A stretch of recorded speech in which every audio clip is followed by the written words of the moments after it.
Welcome to the Mark Attwood Show, Adventures in a Cosmic Suit. Wow, I was... so the title of this video is called How I Called Out Fake News 25 Years Ago, which I'll explain in a moment. But I'm a bit of an emotional wreck right now because I've just seen a video of some amazing people in Australia reading out my poem, We See You, live at an SRA rally, which I want to share. I'm going to leave the link to this video below. It deserves being shared and viewed, but I wanted to share it with you now because to those guys that read that poem out, I love you all. Thank you so much. It's not about me, it's about the children, and it's about good prevailing over evil. But it's just so, I don't know, it's just sort of left me a bit emotional. So I'm going to show you it anyway, because this is just mind-blowing for me. Here we go. Very powerful, we see you. The scales have fallen from our eyes. The veil has drifted down from the sky, meandering firmly, finally, revealing your depth of depravity. That's fear you're now feeling.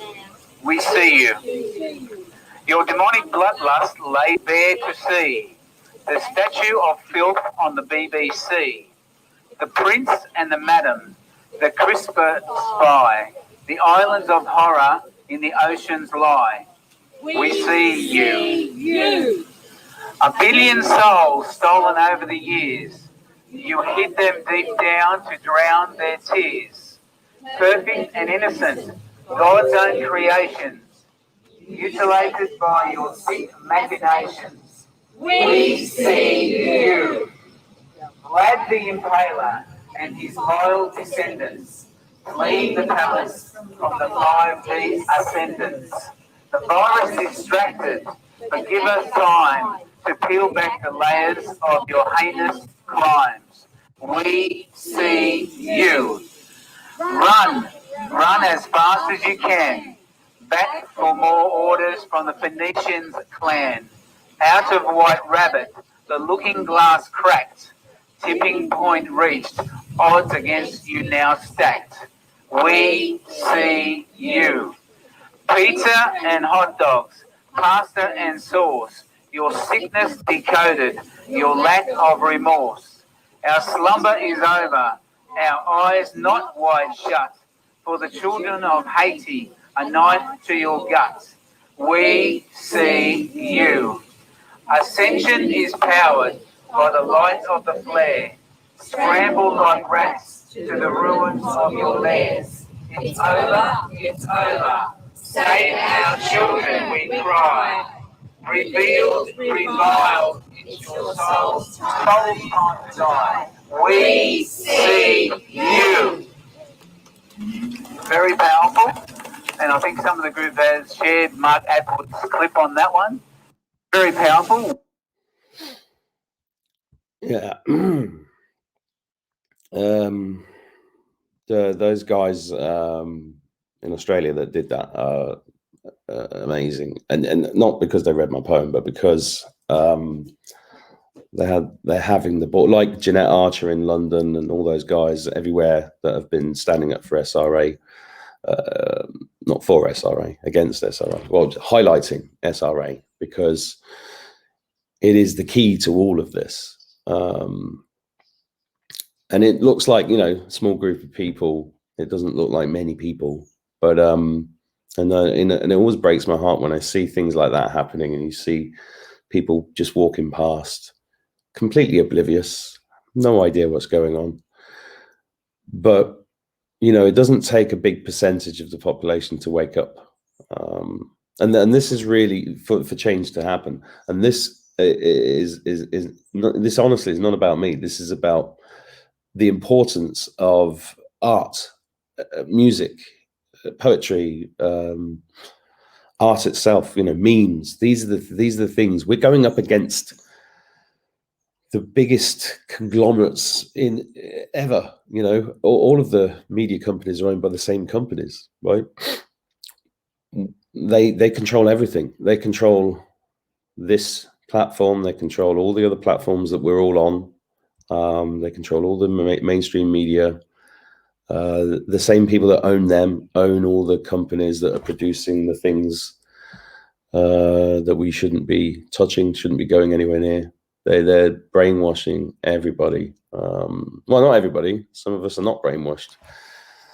And that's actually the subject of this video. There's a bit of a different video.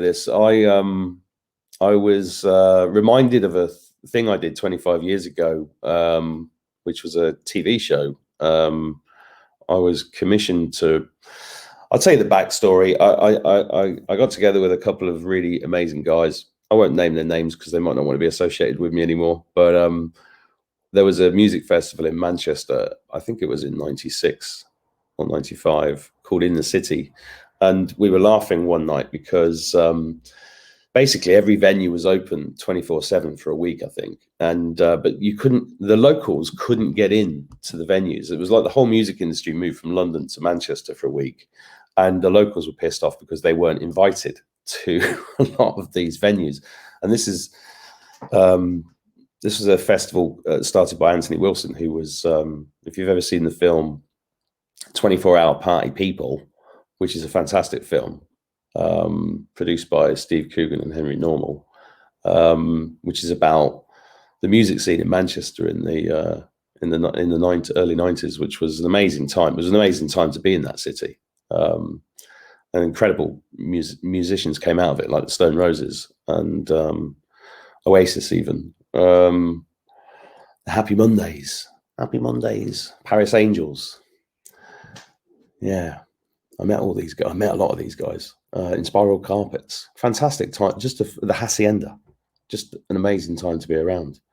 And at the time, I was working as a stand-up comic and as a poet and a journalist. I was just finding myself, expressing myself, or trying to anyway. And one night we were having a giggle about how easy it was to get into these music venues if you had a laminate pass, because that's what it seemed to take. So we decided to go out one night with two cameramen and me dressed in a leather coat and glasses. I didn't need glasses then. And we called the character John E Blagg. And we made this short film about me trying to blag. Blag just means sort of like fake your way into a place. So we were trying to blag our way into these music events, these nightclubs and gig venues, and it was pretty funny. The guys cut it together. It turned into a 10-minute film, and then it got put on a film festival at the Corner House in Manchester. And then somebody who works for ITV saw it and called me in. And one of the guys I was working with, he got a job there. I think it was really down to him.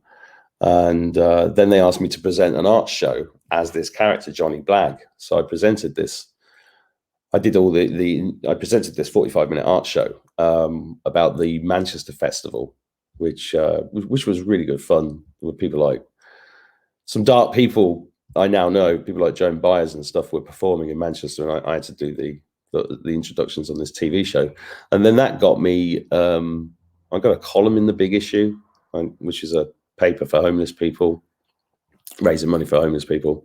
I got a weekly column in there, a regular column. I can't remember how many. I think I only did about 6, but and then I started doing a radio thing. I got it was really bizarre. The whole thing was looking like it was going to take off, and then I got a meeting with one of the big producers there, who was a really nice guy called John, and he said, "Look, we've got this thing, the showcase program going out. It's like an art series being presented by Mark Radcliffe, who is a fantastic DJ from Manchester, a really nice guy from my experiences with him. And the theme music was being played by Clint Boone out of the Inspired Carpets. And I remember having a dinner with them in a nice Italian restaurant one night. And I was invited to make this 15-minute pilot for this character. And when I was thinking about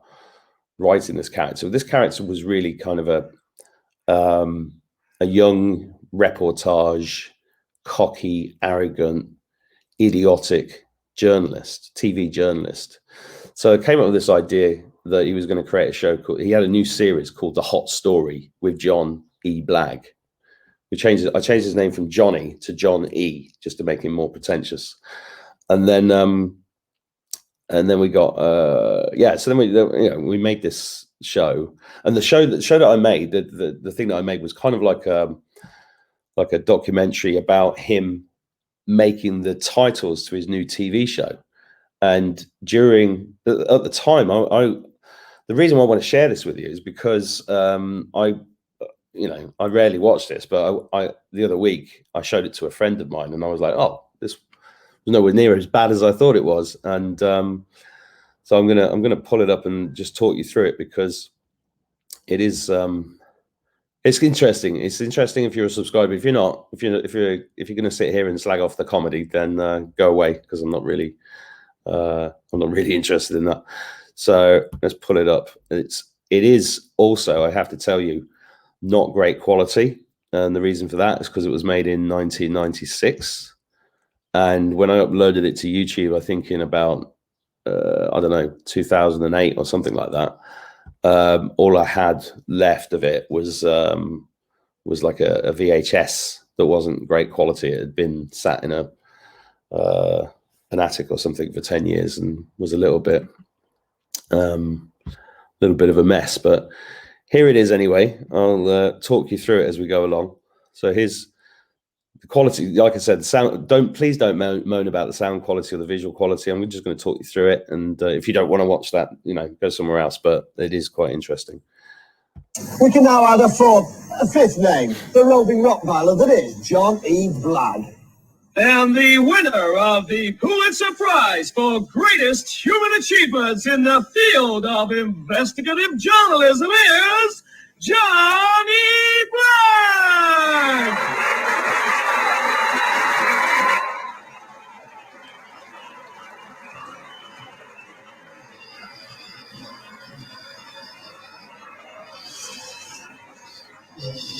So I know it's very dark there, and obviously quite low budget, but this is basically John E Blagg asleep in his bed, dreaming about winning this Pulitzer Prize. And as the camera pans down, we see things on the wall there, and one of those is John Craven's News Round, which for anybody English who's over the age of 40 will remember that, one of his heroes. And this joke here, I love this joke, but nobody ever sees it. It's a Freeman's catalogue turned down on the women's bra section with some toilet roll on top. So I just thought I'd point that out, because I don't think anybody's ever noticed that gag. Let's go. Let's go. That was a little effigy of himself. This is this is based upon people that I'd met in TV. The hubris was incredible. Cup of tea, Derek. Thanks, Mr. Blagg. Morning, sleepyhead. What are you doing here? We're supposed to be filming the opening titles today. Yeah. What time is it? It's 8:30, pumpkin. Sugar! Oh, sorry, darling. What are they doing here? I thought this was a one-camera job. Channel 4 crew. Right. What's Channel 4 crew? It's that fly on the wall behind the scenes of investigative journalism documentary Channel 4 crew, love. You know, out of the feet on the street season. They want to know. Really like. Yeah, so that's me in the Superman t-shirt. You can hardly see it, and a couple of very well-known TV actors there who were wonderful, absolutely wonderful, to do this job for very little money, and we had a really good time filming it. Wait a minute. No, I guess 5:36 a.m. Yeah. So this is the beginning of showing how this guy fakes everything. So the whole room's been redecorated. He's not got any of the John Craven's posters or anything else. He's removed the effigy of himself. He's cheating the time that he gets up. So it's I understood innately how fake TV was back then, and I was trying to make a joke out of it and showing this guy being a complete arsehole to his mum, a complete arsehole to his crew, his cameraman, and it's all about him. Are we on? Yep. Johnny, wait for the alarm to go off. You don't need to. The theme music will be playing over it. You can cheat it. Yeah, I know that, Derek.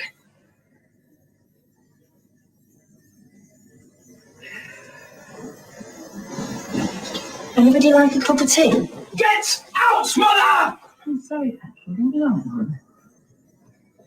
Again. Shaving shot next, Derek.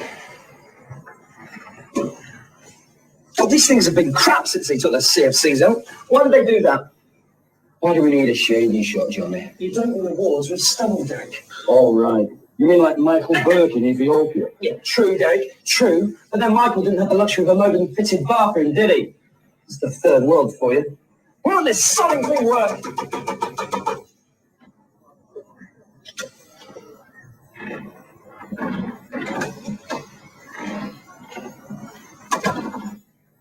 Look, this is no good, is it? Nobody gets 1.5 pints of milk delivered. Props!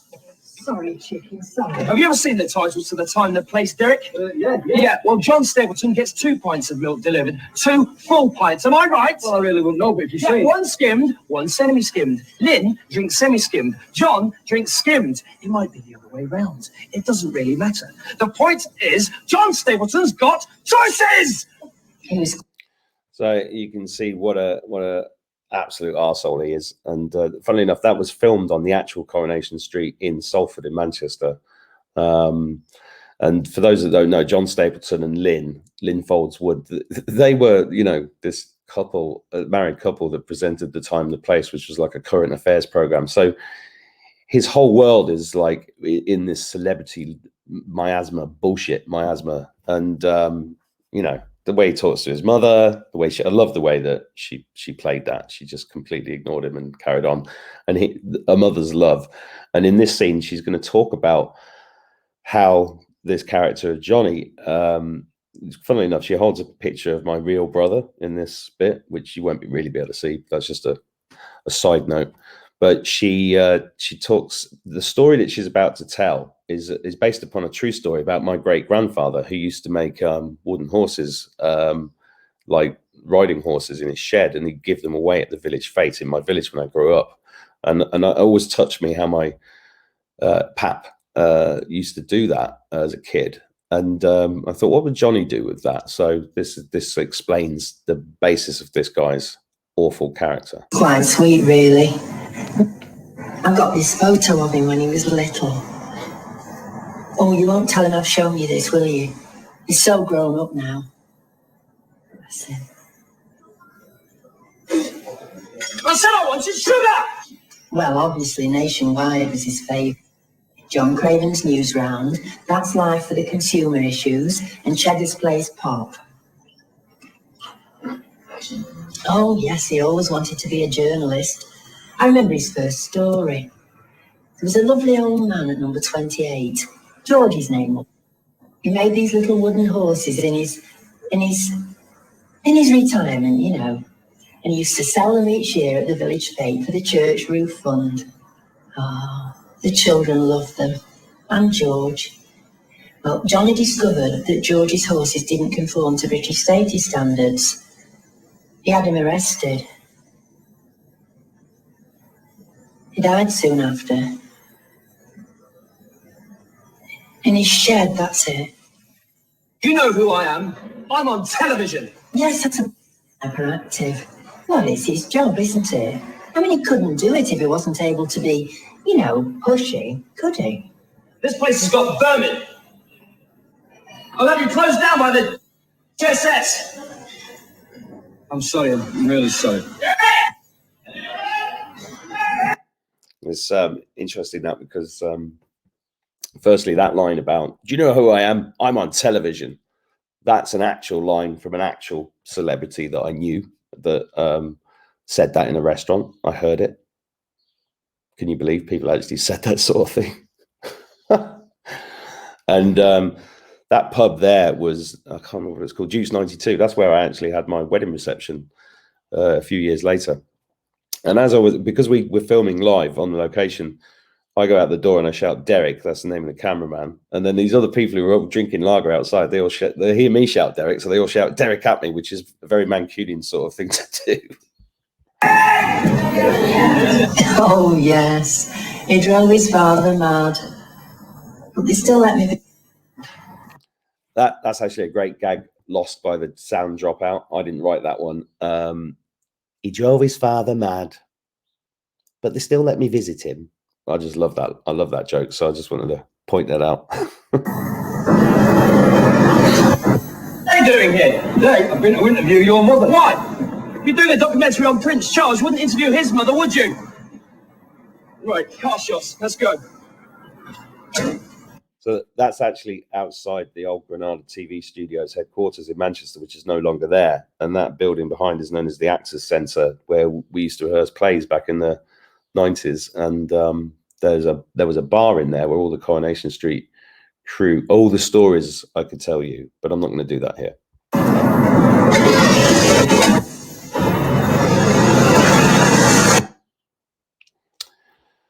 We've gone to part 2. Yeah, well, journalism's my reason for living. My raison, if you like. No, it's John E Blagg, not John E. You can think of the E standing for integrity. Yeah. Get out of the way, you old bag! Yeah, Victor. Let's go.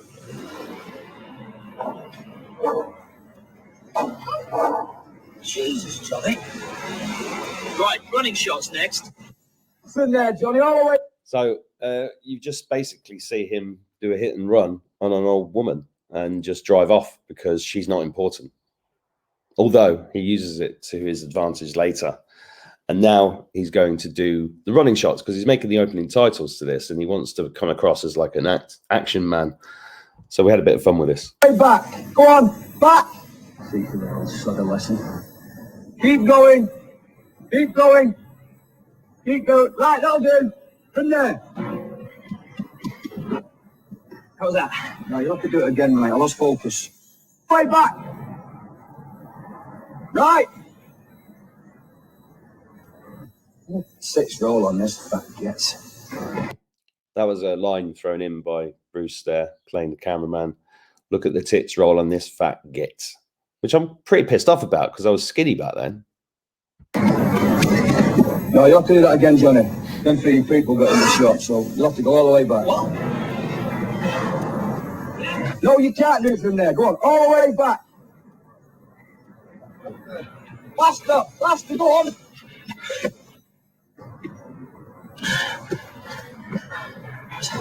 One more time, Johnny. Just one more time. Right, we're ready.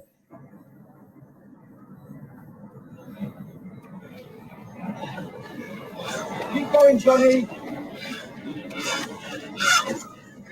I think we got that one, Johnny.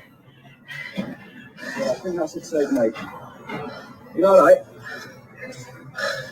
I need a pill. Yeah, well, I'm sorry, Jeremy. If they want me for news night, then that's the way it is. Yeah, well, it's a dog-eat-dog world. I mean, you've still got University Challenge, haven't you? No, I'm sorry, Jeremy. I'm on a 24-hour schedule. That's it, Johnny. That's it. I'm off for lunch. Derek! Cut! No.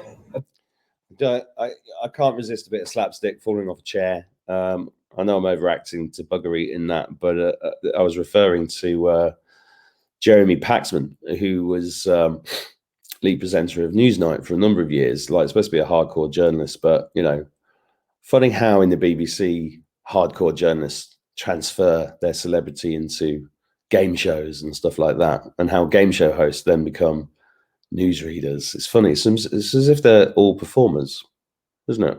I didn't apply for it. I was allocated it. Mind you, if I know what I know now, I'd have gone faster than the rest of them.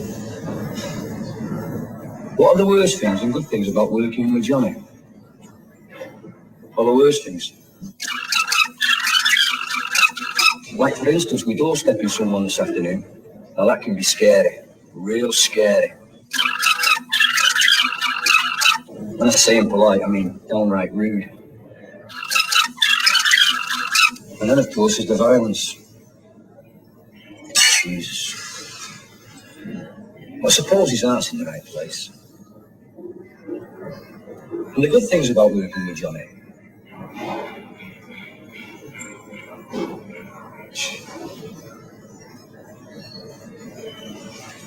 Is that a digital 700 camera?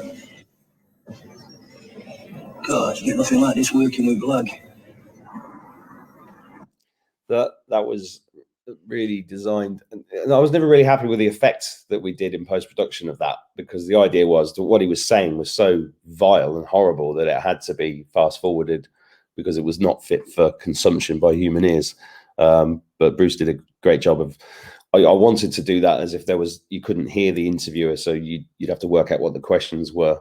And I was learning back then that you can't be too clever in comedy, because people, as you can see by the current circumstances, people's brains don't work very well. So, but this is continuing the story of.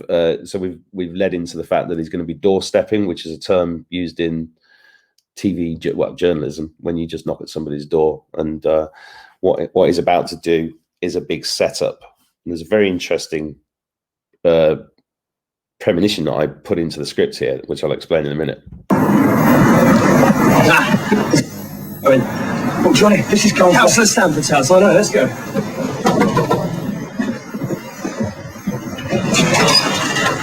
You again? I've got nothing to say to you. Get off. Why, Councillor Stanford, the public had a right to know. I'm warning you, get off my property now. I've never even been to Morocco. I bet you'd love to see the negatives. Little shit, that's it. Yeah, got it. Good. Great. So this is amazing to me to watch, because 25 years ago, what was this character blackmailing this councillor, this politician with? He was blackmailing him with negatives of photos of this councillor on a trip to Morocco. And the implication was that he was going to see little boys in Morocco on taxpayers' money. Epstein Island, anybody? That's exactly what I was writing about years ago. And the reason I put in Morocco was because I just read the Kenneth Williams diaries at the time, which talks about Morocco a lot. Him and Joe Orton going to Morocco. Joe Orton was a famous playwright in the 60s in England who got murdered by his boyfriend, allegedly, in 1969, I think.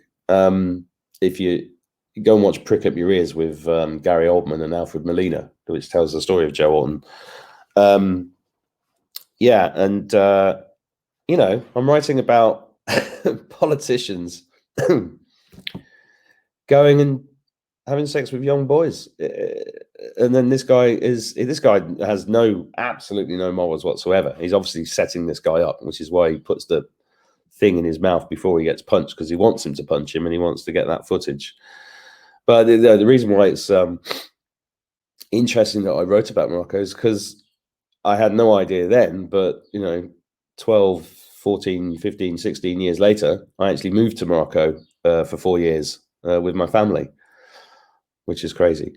Thanks, Councillor. See you around.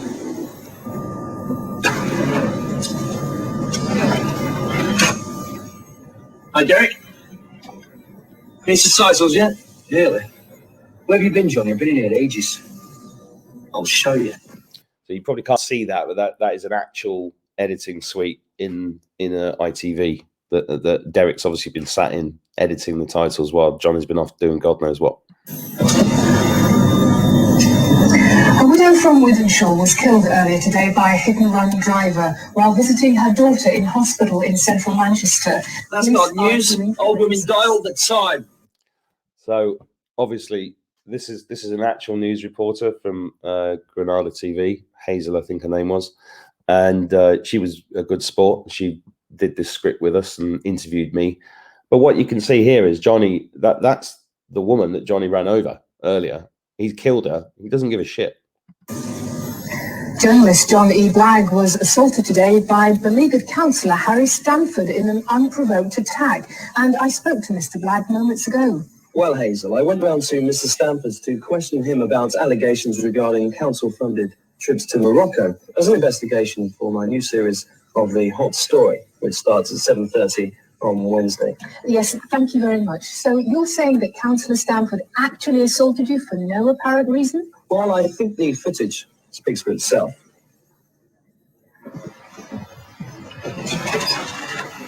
You! That's it! The camera never lies. Okay, Derek, cue titles.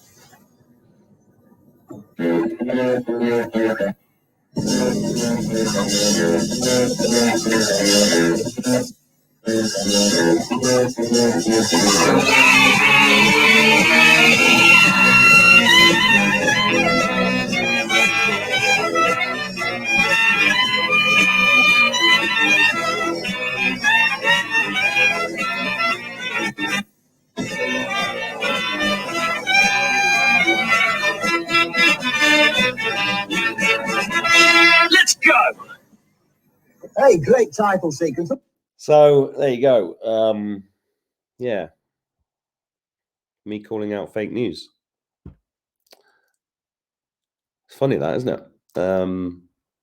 I've always had that. I mean, back then, 96, I'd been out of the RAF for about 6 years, and spent those 6 years kind of floundering around trying to work out what was going on, because I knew then that things were wrong.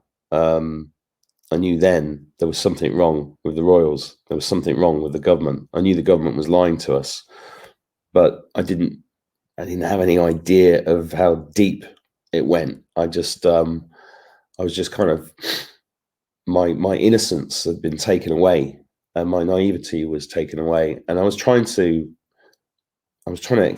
trying to express that, and you know, that character went a bit further. I had meetings with LWT in London, and they basically wanted me to just be silly, but you know, my stuff was far deeper than that, probably even deeper than I realized at the time. So a bit of an oddity today. I just thought I'd share that with you. Fake news. Yeah, I knew it was fake a long time ago.